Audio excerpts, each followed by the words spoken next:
الحمد لله نحمده ونستعينه ونستغفره ونؤمن به ونتوكل عليه ونعوذ بالله من شرور أنفسنا ومن سيئات أعمالنا من يهده الله فلا مضل له ومن يضلله فلا هادي له ونشهد أن لا إله إلا الله وحده لا شريك له ونشهد أن سيدنا ومولانا محمدا عبده ورسوله صلى الله تعالى عليه وعلى آله وصحبه وبارك وسلم تسليما كثيرا أما بعد فأعوذ بالله من الشيطان الرجيم بسم الله الرحمن الرحيم الحمد لله رب العالمين الرحمن الرحيم مالك يوم الدين إياك نعبد وإياك نستعين اهدنا الصراط المستقيم صراط الذين أنعمت عليهم غير المغضوب عليهم ولا الضالين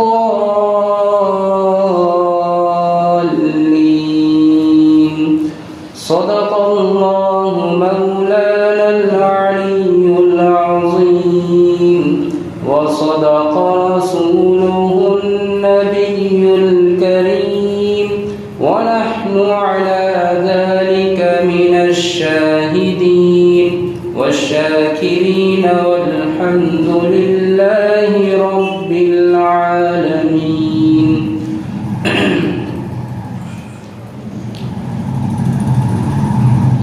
میں اللہ تبارک و تعالیٰ کی پناہ میں آتا ہوں شیطان مردود کے شر سے۔ اللہ ہی کے نام سے شروع کرتا ہوں جو نہایت مہربان اور بہت ہی زیادہ رحم والے ہیں۔ تمام تعریفیں اللہ رب العالمین کی ذات کے لیے ہیں جو تمام جہانوں کے پالنے والے ہیں، نہایت مہربان ہیں، بہت ہی زیادہ رحم کرنے والے ہیں۔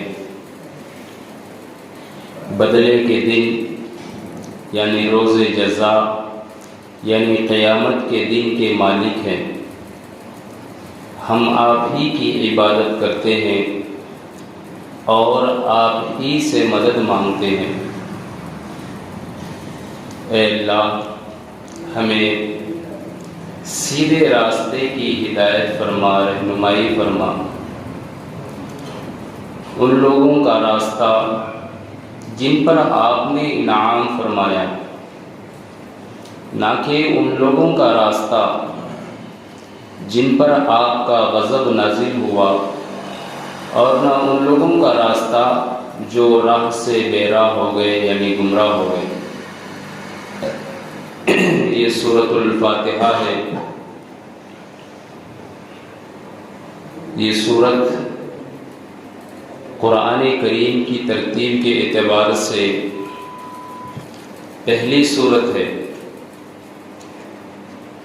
اور نزول یعنی قرآن کریم کے نزول کے اعتبار سے بھی مکمل نازل ہونے والی پہلی سورت کریمہ ہے۔ اس کا مطلب یہ نہیں کہ اس سے پہلے قرآن کریم کی آیتیں نازل نہیں ہوئی، نہیں، مطلب یہ ہے کہ اس سے پہلے جتنا بھی قرآن کریم نازل ہوا وہ مختلف صورتوں کی مختلف تھوڑی تھوڑی آیتیں نازل ہوئی، مکمل صورت سب سے پہلے سورہ فاتحہ نازل ہوئی۔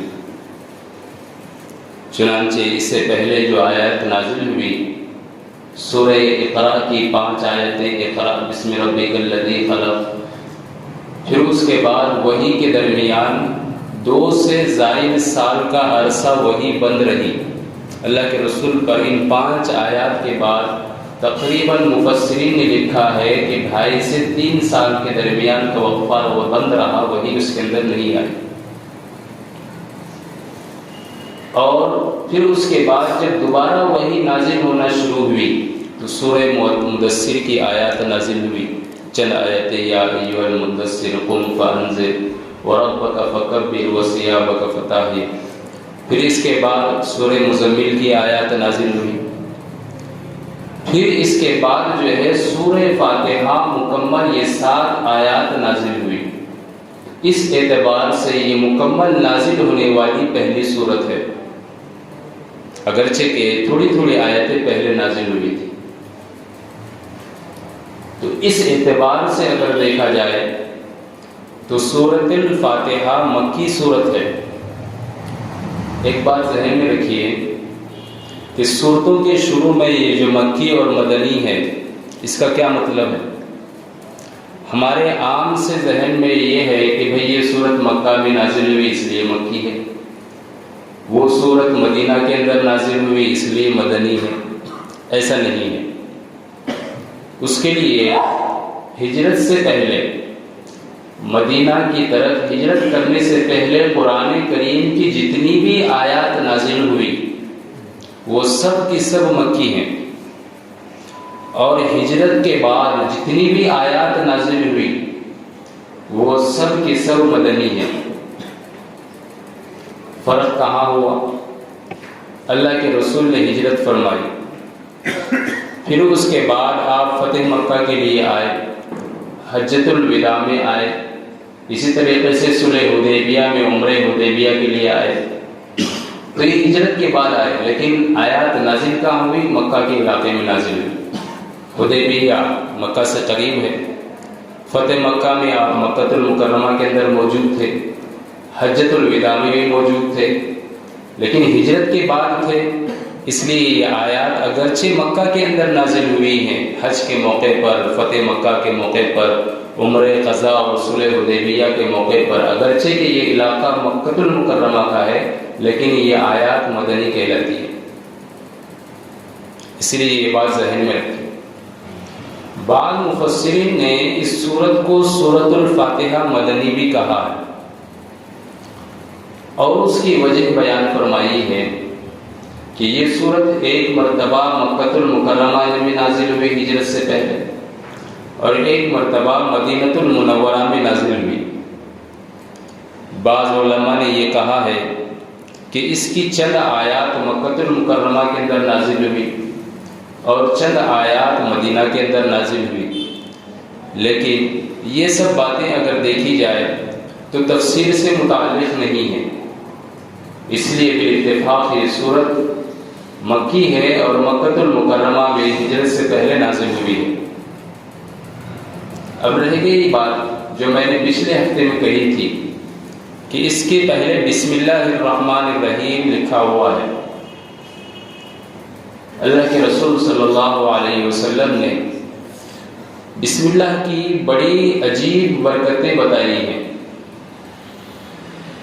حدیث کے اندر آتا ہے کل امر ذی بال لم یبدأ ببسم اللہ فہو اقطع واجزم، دارمی کی حدیث ہے۔ اللہ کے رسول نے فرمایا ہر عظیم الشان کام جو اللہ کے نام سے شروع نہ کیا جائے، یا جس کو شروع کرتے وقت اللہ کا نام نہ لیا جائے، تو پھر وہ کام کتنا ہی بڑا کیوں نہ ہو، فَهُوَ أَقْطَعُ، وہ ناکام رہتا ہے، نامراد رہتا ہے۔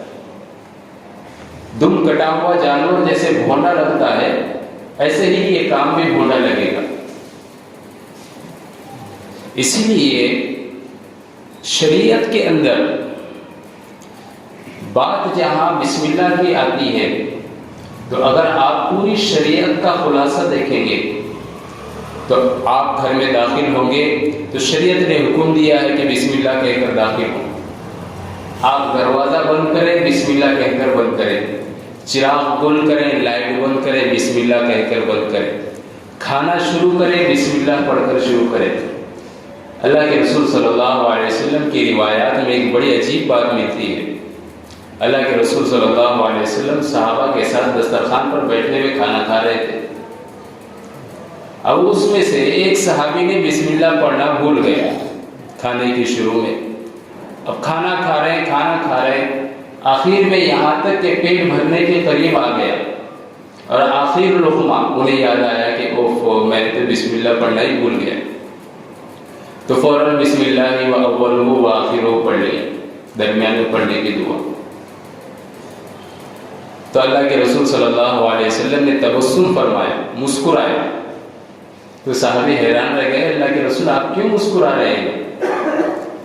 تو اللہ کے رسول صلی اللہ علیہ وسلم نے فرمایا کہ فلاں شخص نے بسم اللہ پڑھے بغیر کھانے کو شروع کر دیا تھا، اس کا کھانا ختم ہی ہو رہا تھا کہ بسم اللہ اس نے پڑھ لی اور پورے کھانے کی جو بغیر بسم اللہ کے پڑھا تھا اس کی الٹی کر دی۔ یہ پورا بسم اللہ پورے کھانے کے لیے کافی ہو گیا۔ حضرت شاہ ولی اللہ محدث دہلوی رحمۃ اللہ علیہ کے واقعات میں اور ان کی حیات میں ایک عجیب بات لکھی تھی کہ حضرت شاہ ولی اللہ محدث دہلوی امام الہند ہے اور صاحب کشف و کرامات میں سے ہے۔ ایک مرتبہ مریدین کے ساتھ بیٹھے دسترخوان پر کھانا کھا رہے تھے، اچانک ایک بات پیش آئی، عجیب سا منظر ہوا۔ ایک شخص کھانا کھا رہا تھا، کھانا کھاتے کھاتے لقمہ ایک دم ہاتھ میں سے نکل کر اتنی دور جا گیا۔ لوگوں نے دیکھا، خاموشی کے ساتھ رہ گئے۔ حضرت شاہ ولی اللہ محدث دہلوی صاحب کشف تھے، سمجھ گئے کہ بھئی یہ کوئی معاملہ ہے۔ دوسرے دن ایک جگہ بیٹھے ہوئے تھے تو ایک جن آیا اور حضرت شاہ ولی اللہ محدث دہلوی رحمۃ اللہ علیہ سے گفتگو کی کہ میں جن ہوں۔ حضرت شاہ ولی اللہ محدث دہلوی نے فرمایا کہ ٹھیک ہے، بتاؤ کیا بات ہے؟ کہ آپ جب کل کھانا کھا رہے تھے تو آپ نے جو واقعہ اور منظر دیکھا وہ آپ کو یاد ہے؟ تو حضرت شاہ ولی اللہ محدث دہلوی نے فرمایا کہ ہاں مجھے یاد ہے۔ تو اس جن نے کہا کہ میں اس جو شخص جس کا لقمہ گرا تھا وہ لقمہ چھین کر بھاگ رہا تھا، لیکن اچانک سے ان صاحب نے بسم اللہ کہہ دیا اور میں لقمہ وہی چھوڑ کے بھاگ گیا، اسی لیے وہ لقمہ وہاں دور پڑا ہوا ملا۔ تو بسم اللہ کی بڑی عجیب برکات ہیں، اور اللہ کے رسول نے خود فرمایا کہ جس کام کو بسم اللہ سے شروع نہ کیا جائے، اب ہماری زندگیوں کے اندر دیکھیں، ہمارا ہر عمل بسم اللہ سے شروع ہوتا ہے۔ ہماری نماز بسم اللہ سے شروع ہوتی ہے، تلاوتیں بسم اللہ سے شروع ہوتی ہیں، دعائیں بسم اللہ سے شروع ہوتی ہیں، کھانا یہاں تک کہ پانی بھی بسم اللہ پڑھ کر، دودھ پانی یہ ساری چیزیں مشروبات جتنی بھی ہیں بسم اللہ پڑھ کر جو ہے کھانے کا حکم دیا گیا۔ یہ اس وجہ سے ہے کہ کبھی کبھی کوئی چیز فی نفسی ہی انسان کے معدے کے لیے مفید نہیں ہوتی، لیکن اگر اس پہ بسم اللہ پڑھ لیا جائے تو اللہ کے نام کی برکت سے وہ چیز اس کے لیے قابل انتفاع ہو جاتی ہے، وہ مفید ہو جاتی ہے۔ اسی لیے تو حضرت خالد بن ولید رضی اللہ تعالیٰ عنہ نے زہر اٹھایا اور کہا اللہ کے سوا کوئی طاقت اس کے اندر جو ہے مضر نہیں کر سکتی، اس کو نقصان دہ بنا نہیں سکتی۔ اگر فی نفسی ہی زہر اگر مضر ہے اور نقصان دہ ہے تو میں اللہ کا نام لے کر پڑھتا ہوں، دیکھتا ہوں یہ نقصان پہنچاتی ہے، اور پی لیا زہر اللہ کا نام لے کر بسم اللہ پڑھ کر، کچھ نہیں ہوا۔ اسی لیے خاص طور سے جن چیزوں کے بارے میں ہمیں اندیشہ ہے کہ یہ چیزیں نقصان دہ ہو سکتی ہیں، ان کے اوپر ہم بسم اللہ پڑھیں۔ اور ایک دعا حدیث کے اندر منقول ہے، بسم اللہ الذی لا یضر مع اسمہ شیء فی الارض ولا فی السماء، اس اللہ کے نام سے کہ جس کے ذریعے سے کوئی چیز نقصان نہیں پہنچا سکتی، نہ زمین میں نہ آسمان میں۔ اللہ ہر چیز کے نقصان کو دفع کرنے پر قادر ہے، اس لیے اس کی بڑی اہمیت ہے۔ اس لیے قرآن کریم کو بھی بسم اللہ الرحمن الرحیم سے شروع کیا گیا، اور یہ بات بتائی گئی تھی مسائل کے اعتبار سے کہ اعوذ باللہ اور بسم اللہ کا قرآن کریم کی تلاوت کے شروع میں پڑھنا سنت اور مستحب ہے، چاہے آپ نماز میں پڑھیں چاہے خالی وقت میں بیٹھ کر پڑھیں۔ اس کے بعد سورہ فاتحہ شروع ہو رہی ہے۔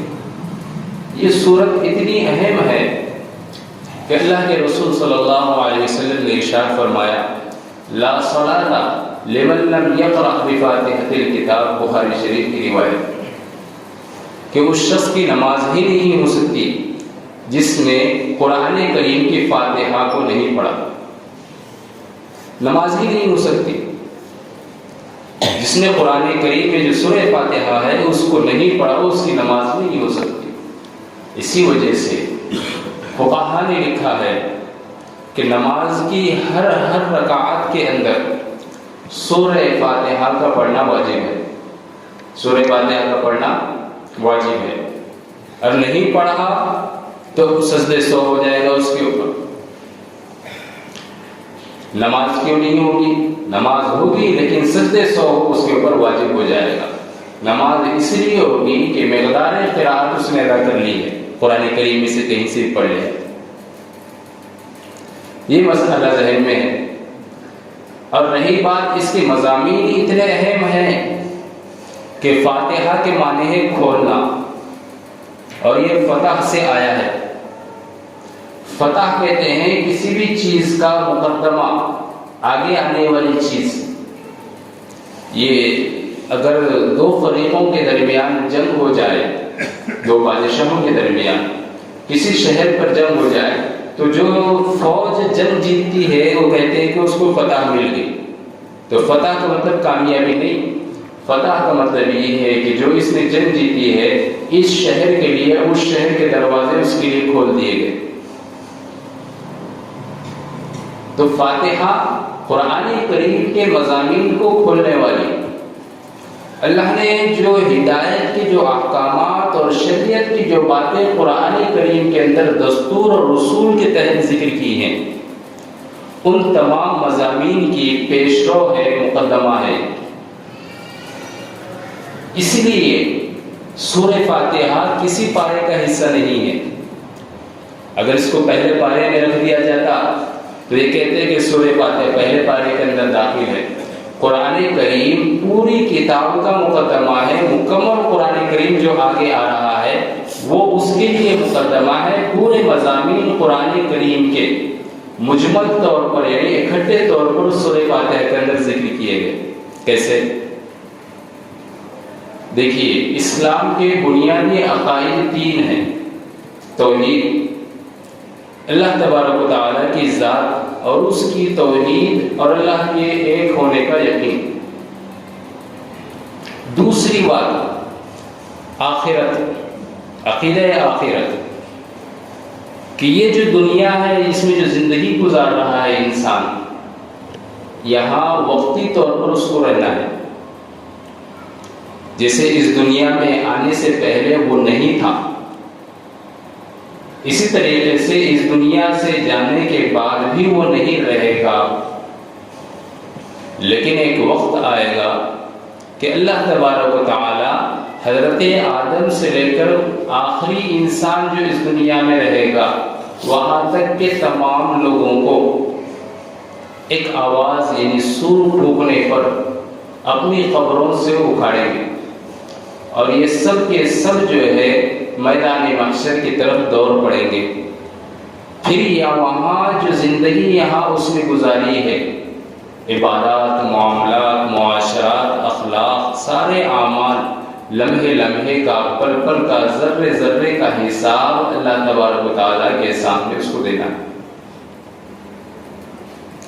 یہ عقیدہ جو ہے، یہ عقیدہ اگر آپ کہیں تو پوری شریعت کی جڑ ہے اور ریڑھ کی ہڈی ہے۔ جب تک اس انسان کے ذہن میں یہ عقیدہ نہیں ہوگا تب تک اللہ کی ذات کا خوف اس کے دل میں پیدا ہی نہیں ہوگا۔ بڑا عجیب عقیدہ ہے یہ۔ دیکھیے، ایک انسان رمضان المبارک کے اندر روزے سے رہتا ہے، اب اپنے کمرے کے اندر اے سی لگائے ہوئے بیٹھا ہے، دروازہ بھی لگا ہوا ہے، تنہا ہے، وہی کمرے کے اندر ریفریجریٹر رکھا ہوا ہے، فریج رکھا ہوا ہے، اس میں ٹھنڈا پانی ہے، شربت ہے، کولڈ ڈرنکس ہے، پیاس بجھانے کی ساری چیزیں ہیں، اور باہر شدت گرمی کی ہے، اتنی سخت پیاس اس کو لگی ہوئی ہے، کوئی نہیں دیکھ رہا، لیکن کیا وہ پانی پیتا ہے؟ نہیں پیتا۔ کیوں نہیں پیتا؟ اللہ کا خوف اس کے دل کے اندر۔ کیوں ہے اللہ کا خوف؟ اللہ نے فرمایا الصوم لی وانا اجزی بہ، یہ جو روزہ ہے بڑی اہم عبادت ہے، میرے لیے بندے نے بھوکا پیاسا رہا، میں ہی اس کا بدلہ دوں گا، تو وہ بدلے کا منتظر ہے، اور بدلہ کہاں ملنا ہے اس کو؟ جب اللہ کے حضور جائے گا۔ تو یہ بڑی عجیب بات بھی ہے، اور عقیدہ یہ بڑا عجیب ہے۔ جس شخص کا بھی عقیدہ آخرت کے سارے معاملات پر، اور یہ آخرت کا عقیدہ کہاں سے شروع ہوتا ہے؟ جب انسان کی روح قبض ہوتی ہے، وہیں سے سارے عالم آخرت کے مسائل شروع ہو جاتے ہیں۔ بلکہ بعض محدثین نے یہ لکھا ہے کہ جب فرشتے انسان کی روح قبض کرنے کے لیے آتے ہیں تو اسی وقت اس کو آثار ظاہر ہو جاتے ہیں کہ میرا معاملہ کیا ہونے والا ہے۔ اگر اچھا ہے تو پھر مقام نعیم میں رہے گا، فی عیشۃ راضیہ، پسندیدہ زندگی کے اندر رہے گا، اور اگر معاملہ اگر اس نے زندگی ایسی ویسی گزاری ہے فَأُمُّهُ ہاویہ، تو اس کا ٹھکانہ بڑا عجیب ہے۔ یہ سارے معاملات اس کی روح جب نزا کی کیفیت ہوتی ہے اسی وقت اس کو منظر آ جاتا ہے۔ کیسے نظر سمجھ میں آتا ہے؟ اچھا اگر انسان ہوگا تو نیک طبیعت کے فرشتے آئیں گے اور اس کو کہیں گے اہلا و سہلا و مرحبا، آپ کا آنا مبارک ہو، ہمیں تو تمہارے آنے کی خوشخبری ملی ہے، تم جس قبر کے اندر رہو گے وہ قبر کشادہ کر دی جائے گی، اور اگر بری طبیعت کا ہے تو زمین خود کہتی ہے، اس سے پناہ مانگتی ہے کہ تیرا آنا نامبارک ہے۔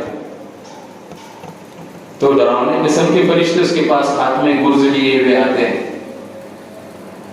اس لیے نیک بندے کی روح بڑے آرام سے نکلتی ہے، ایسے گردن ڈال دیتا ہے اور چلا جاتا ہے،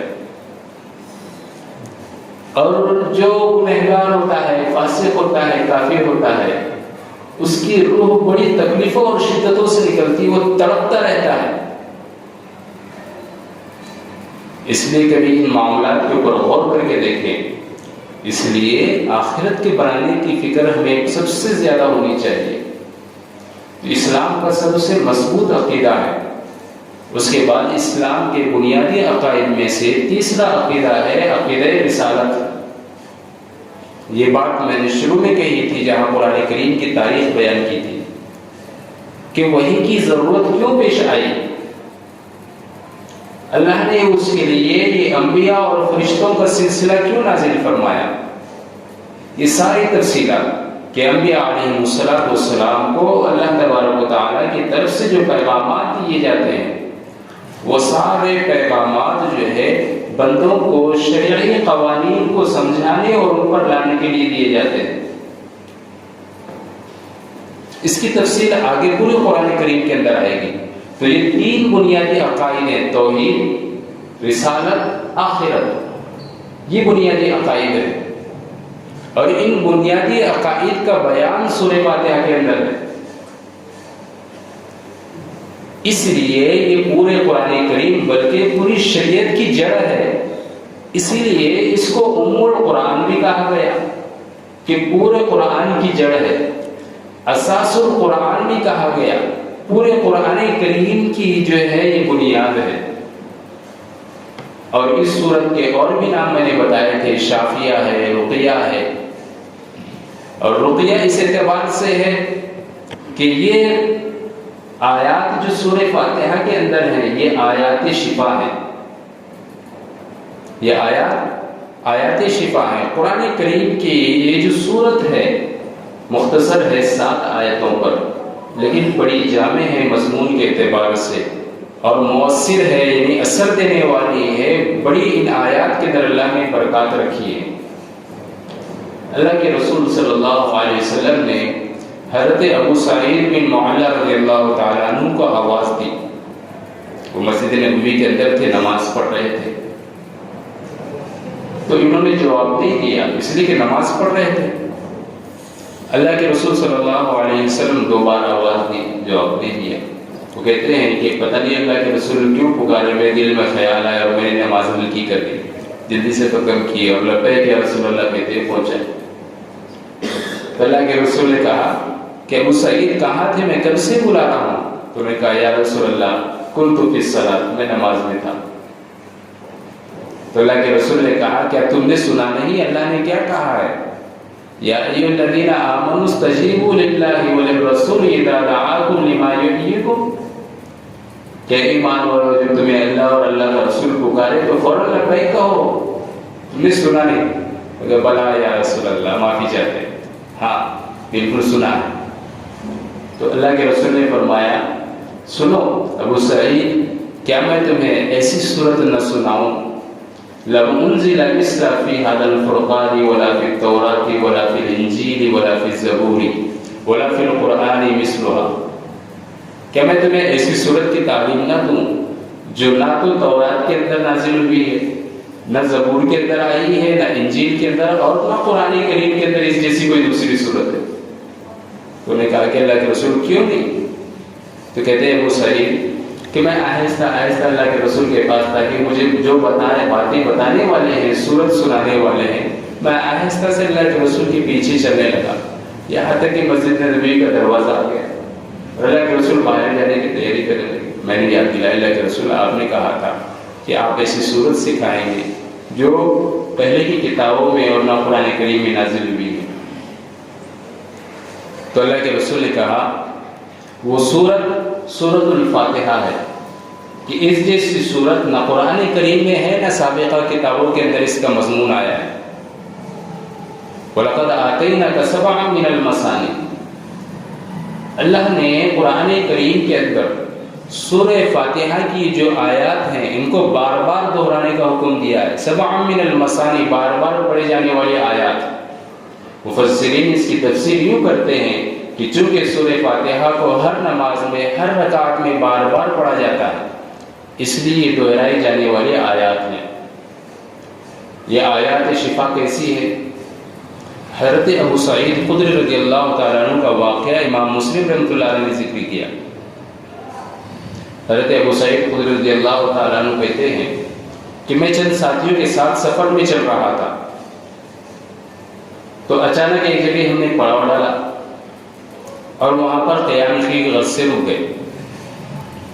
کسی قبیلے کے قریب تھے، قبیلے سلیم کے قریب، تو وہاں سے قبیلے سلیم کا ایک شخص آیا اور ہمارے ساتھیوں کو دیکھ کر، نورانی چہرے دیکھ کر کہنے لگا کیا اس میں سے کوئی جھاڑ پھونک کرنے والا ہے؟ تو ہمارے ساتھی نے پوچھا کہ کیوں؟ کہا کہ ہمارے جو سردار ہے اس کو سانپ وغیرہ نے ڈس لیا ہے، تو ہم چاہتے ہیں کہ اس کے اوپر رقیہ کرے۔ رقیہ کہتے ہیں جھاڑ پھونک کو، رقیہ کرے۔ تو چونکہ پورے ساتھیوں میں سب سے زیادہ علم والا سورہ بقرہ مجھے یاد تھی، اسی ساتھی نے کہا کہ ابو سعید تم جاؤ اور دیکھو جا کے کیا معاملہ ہے۔ تو ابو سعید کہتے ہیں میں پس و پیش کے اندر رہا، اس لیے کہ جھاڑ پھونک کرنا مطلب توحید کے خلاف ہے۔ آج بھی دیکھیں آپ عرب کے اندر جھاڑ پھونک کرنے کو شرک کہتے ہیں۔ میں 2018 میں عمرے پہ گیا تھا، تو جو کعبے کے اطراف جو گیٹ ہیں باہر نکلنے کے، گیٹ نمبر 1 2 3 باب السلام وغیرہ، ہر طرف آپ دیکھیں وہاں چھوٹے چھوٹے کتب خانے ہیں، کتابیں رکھی ہوئی رہتی، دیکھیں گے بہت سارے احباب، اور وہاں ایک لال رومال ڈالے ہوئے مولانا کھڑے رہتے۔ تو اچانک ایسے ہی میں جاتے جاتے دیکھنے لگا، کتابیں ایسی نظر دوڑانے لگا، تو پتلی سی ایک کتاب 4 صفحے کا ایک کتابچہ مجھے نظر آیا اور اس کے اوپر لکھا ہوا تھا الرقیہ شرک العملہ، شرک ہے یا نہیں؟ تو میں نے اس کو اٹھایا، وہی 4 صفحے کھڑے کھڑے پڑھ ڈالے اور پورا مضمون سمجھ گیا میں کہ وہ کس اعتبار سے جو ہے اس کو شرک کہتے ہیں. کہ اگر تعویذات کے اوپر یا تعویذ دینے والے کے اوپر عقیدہ یہ ہے کہ اس کی تعویذ سے یا اس کے پڑھنے سے یا اس کے کہنے سے ہی شفا ملتی ہے تو یہ شرک ہے. یہ خلاصہ ہے اس کا 2 لفظوں میں. باقی انہوں نے دلائل بیان کی تھے اس کے اندر. تو حضرت ابو سعید کہتے ہیں کہ میں سوچتا ہوا چلنے لگا اور جا کر جو ہے کچھ پڑھ کر اس کو پھونک دیا. اللہ نے اس کو جو ہے اس کلام کی برکت سے شفا دے دی. تو اس نے ہمیں 3 جو ہے بکریاں دی اس کے بدلے میں، اور بکریوں کا دودھ بھی دیا. ہم نے دودھ کو لے کر آیا، ساتھیوں کو پلایا، اور یہ بکریوں کو ہم نے ایسے رہنے دیا اور کہا کہ پہلے اللہ کے رسول کے پاس پہنچ کر مسئلہ پوچھیں گے یہ درست ہے یا نہیں. گئے اللہ کے رسول کے پاس اور پورا واقعہ سنایا. اللہ کے رسول صلی اللہ علیہ وسلم نے فرمایا کہ یہ جو بکریاں ہیں ابو سعید، جاؤ اپنی جو ہے ساتھیوں میں تقسیم کرو. ہاں لیکن یہ تو بتاتے جاؤ کہ تم نے پڑھا کیا تھا. اللہ کے رسول صلی اللہ علیہ وسلم کو حضرت ابو سعید خدری نے کہا اللہ کے رسول میں نے تو سورہ فاتحہ پڑھی تھی، سورہ فاتحہ پڑھ کے پھونک مار دی. اور یہ اتنا مجرب نسخہ ہے کہ اگر آپ کا اس پہ ورد رہے نا تو کسی ڈاکٹر کے پاس، حکیم کے پاس، عامل کے پاس، طبیب کے پاس، تعویذ دینے والے کے پاس جانے کی ضرورت ہی نہیں. میں خود بھی پڑھتا ہوں، جب بھی کوئی آتا ہے میرے پاس میں یہی پڑھ کے پھونکتا ہوں. کوئی اور ضرور نہیں، اس لیے کہ قرآن کریم کے اندر اللہ نے کیا فرمایا وَنُنَزِّلُ مِنَ الْقُرْآنِ مَا هُوَ شِفَاءٌ وَرَحْمَةٌ لِّلْمُؤْمِنِينَ وَلَا يَزِيدُ الظَّالِمِينَ إِلَّا خَسَارًا. اللہ نے قرآن کریم کی آیات میں شفا نازل کی ہے اور ہم اس شفا کو، آیات شفا کو چھوڑ کر باغ دوڑے جا رہے ہیں. یہ ہے اصل چیز جو سمجھنے کی ہے. تو یہ آیات شفا بھی ہیں. اس کے بعد ہے لفظ الحمدللہ. اس میں حمد کے معنی ہے تعریف، اور کہیں کہیں حمد کے معنی شکر کے بھی آتے ہیں. اور اصل جو تعریف ہے، تعریف کسی کی بھی اگر کوئی انسان کرتا ہے تو کچھ چند کمالات اور خوبیوں کی بنا پر کرتا ہے کہ بھئی فلاں آدمی جو ہے بڑا آدمی ہے لیکن فیاض بھی ہے، سخی بھی ہے، مالدار بھی ہے، اور اللہ نے بڑا دل دیا ہے، تعریف چلتی ہے اس کی. کوئی آدمی کو کھلانے والا ہے تو اس کے یہاں تو دسترخوان ہمیشہ وسیع رہتا ہے، انفاق کا بڑا مادہ ہے اس کا. تو یہ جو تعریف ہو رہی ہے اس کی خوبی کی بنیاد پر ہو رہی ہے. تو اللہ کے لیے تعریف کی جائے. کیوں تعریف کی جائے؟ قرآن کریم کے علاوہ احادیث نبویہ کا ذخیرہ ایسا ہے جس کے اندر قرآن کریم کو سمجھنا آسان ہوتا ہے. اللہ کے رسول نے فرمایا بل لم یشکر الناس لم یشکر اللہ.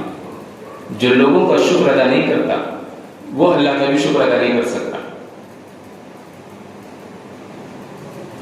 ایک شخص ہے بہترین پینٹنگ بنائی، مصور ہے، پینٹر ہے، خوب بہترین تصویر بنائی، نمائش میں اس کی تصویر رکھی گئی.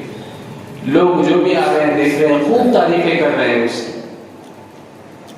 اور یہ تعریف اس پینٹنگ کی نہیں بلکہ بنانے والے کی تعریف ہے وہ، کہ اس نے اپنی جو کلا کا استعمال اور ہنر اور فن کو اس کے اندر ڈالا ہے، اس کا کمال ہے. تو اللہ کی تعریف کیوں کرنی ہے؟ اللہ ساری کائنات کو بنانے والے ہیں. اور قرآن کریم نے خود کہا ہے لَقَدْ خَلَقْنَا الْإِنسَانَ فِي أَحْسَنِ تَقْوِيمٍ. انسان کی پیدائش تو اللہ کی قدرت کا سب سے کامل نمونہ ہے. جب ہم یہ تفسیر پڑھ رہے تھے تو ہمارے استاد نے کہا کہ دیکھو بھائی ہماری مختصر سے خاندان ہیں، ان خاندانوں سے قبیلے بنتے، شہر بنتے، گاؤں بنتے، پھر پوری دنیا بنتی. آپ اپنے خاندان کے اندر دیکھو، کوئی بھی ہو بہو آپ کی طرح ملتا جلتا نظر آیا آپ کو کبھی؟ اور آج سائنس نے تو اس کو خوب واضح کر دیا کہ تفسیر بیان کرنے کی ضرورت ہی نہیں ہے کہ کسی شخص کے بھی خود کے فنگر ٹپس کسی دوسرے سے ملتے ہیں. سائنس نے خود ہم آدھار کارڈ دیتے ہیں بنائے، کسی کے فنگر ٹپس کسی سے ملتے نہیں، کسی کی انگلیاں کے نشانات. تو یہ احسن تقویم خوبصورت تخلیق ہے. تو یہ سب سے کامل نمونہ ہے۔ تو ہمارے خالق کی تعریف، اس کو ہمارے پیدا کرنے والے کی تعریف کیوں نہیں کی جاتی؟ جب ایک معمولی سے پینٹر کی پینٹنگ کی بنیاد پر تعریف کی جاتی ہے، اور وہ پینٹر کی بھی تعریف نہیں، اصل میں وہ تعریف بھی اللہ کی تعریف ہے کہ جس نے اس کو کمال دیا پینٹنگ کرنے کا، جس کو علم سکھایا، فن دیا۔ تو صفات جو بھی ہیں بندے کے پاس وہ سارے اللہ کی دین ہے، خوبیاں جو بھی ہیں بندے کے پاس وہ ساری اللہ کی طرف سے عطا کی ہوئی ہیں۔ جو بھی خوبیاں، انسان کا کوئی اپنا کمال نہیں ہے، سارے کمالات اللہ کی طرف سے ہیں۔ اگر ایک لمحے کے لیے یہ چیزیں اللہ رکا لے تو پھر بتائیں کس کی تعریف کریں گے آپ؟ اس لیے ساری تعریفات اللہ کی ہیں۔ یہ حمد کا مفہوم ہے، للہ، یہ لفظ اللہ جو ہے اللہ کا ذاتی نام ہے، باقی سارے نام اللہ کی صفات ہیں۔ علامہ فخر الدین رازی رحمۃ اللہ علیہ نے لکھا ہے اپنی تفسیر کبیر کے اندر، تفسیر رازی میں، اللہ کے 5000 نام، اللہ کے 5000 نام ہیں۔ 1000 نام اللہ نے توریت میں ذکر کر دیے، 1000 نام انجیل کے اندر، 1000 نام زبور کے اندر، اور پھر اس کے بعد 1000 نام اللہ نے قرآن اور احادیث کے اندر ذکر کیے ہماری امت کے لیے، 4000 ہو گئے۔ 1000 ناموں کو اللہ نے بھی ظاہر نہیں کیا، وہ لوح محفوظ میں محفوظ ہے۔ اور جو سرسری طور پر قرآن کریم کے اندر نام آئے ہوئے ہیں، وَلِلَّهِ الْأَسْمَاءُ الْحُسْنَى فَادْعُوهُ بِهَا، اللہ کے کیا پیارے پیارے خوبصورت نام ہیں، ان ناموں کے ذریعے سے دعا مانگو۔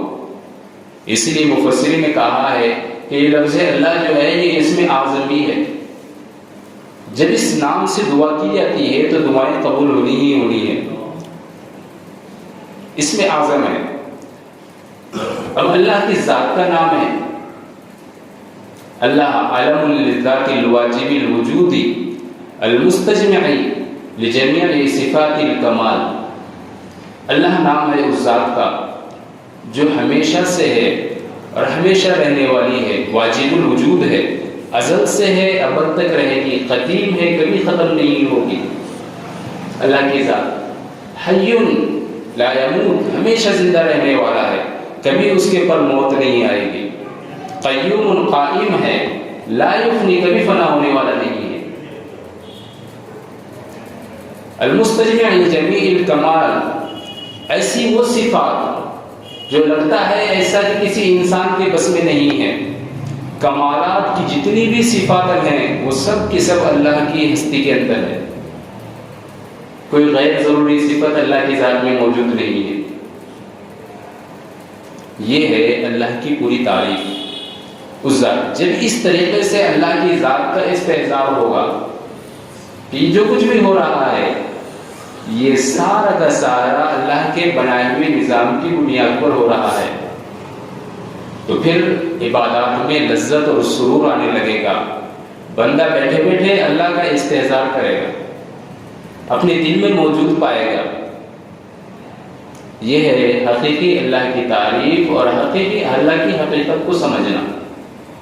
آج ہم اللہ کی حقیقت سے لا علم ہے، اس لیے ضروری ہے کہ اللہ کی حقیقت کو اپنی ذاتوں کے اندر پیدا کیا جائے۔ وہ بڑا مشہور مقولہ ہے کہ اللہ رب العالمین جو ہے مالک کن و فقا ہے، ہر جگہ موجود ہیں، ذرے میں موجود ہیں، گلاب میں موجود ہیں، ہماری جو ہے باتوں میں موجود ہیں، ہمارے درمیان موجود ہیں، پہاڑوں میں، درختوں میں، پتھروں میں، ہر جگہ اللہ موجود ہیں، ہر جگہ موجود ہیں، ہماری ذات میں بھی موجود ہیں۔ لیکن یہ ہے کہ ہمارے پاس وہ عرفان، وہ علم و معرفت نہیں ہے کہ جس سے ہم اپنی ذات کے ساتھ اللہ کو پہچانیں۔ حضرت موسیٰ علیہ السلام ایک مرتبہ جا رہے تھے، تو راستے میں جاتے جاتے جو ہے دل میں خیال آیا کہ اللہ آپ کی مخلوقات اتنی ہیں، آپ کیسے پالتے ہیں سب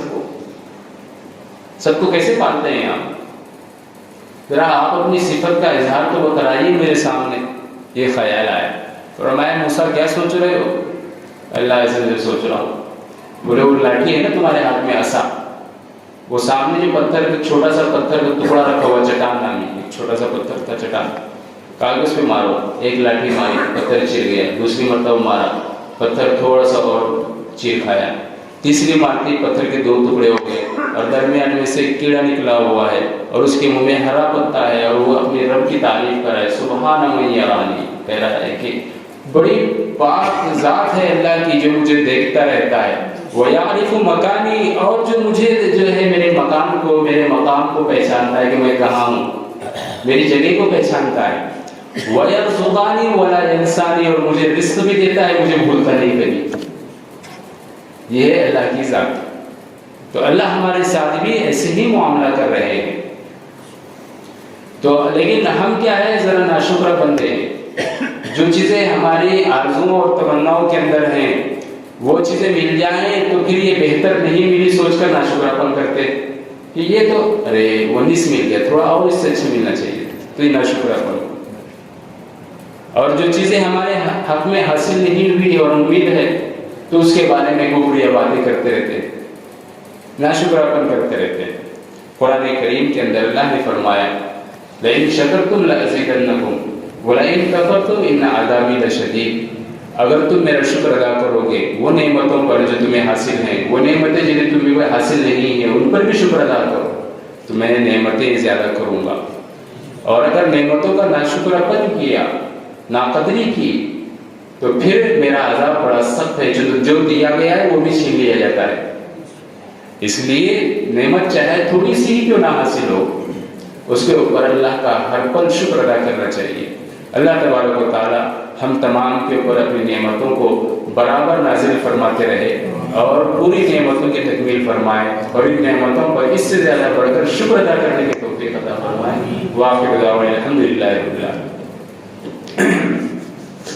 الحمد للہ رب العالمین، یا رب صلی وسلم دائما ابدا علی حبیبک خیر الخلق کلہم، اللہم لک الحمد کلہ ولک الشکر کلہ، اللہم اعنا علی ذکرک وشکرک وحسن عبادتک، ربنا آتنا فی الدنیا حسنہ وفی الآخرة حسنة وقنا عذاب النار، یا رب لک الحمد، یا رب لک الحمد کلہ وإلیک یرجع الامر کلہ، اللهم أعنا على ذكرك وشكرك وحسن عبادتك، اللهم لا أحصي ثناء عليك أنت كما أثنيت على نفسك، اللهم إن قلوبنا ونواصينا وجوارحنا بيدك لن تملكنا منها شيئا، فإذا فعلت بنا ذلك فكن أنت ولينا في الدنيا والآخرة، اللهم إنا نسألك رضاك والجنة ونعوذ بك من سخطك وغضبك ومن النار، اللهم اشف مرضانا ومرضى المسلمين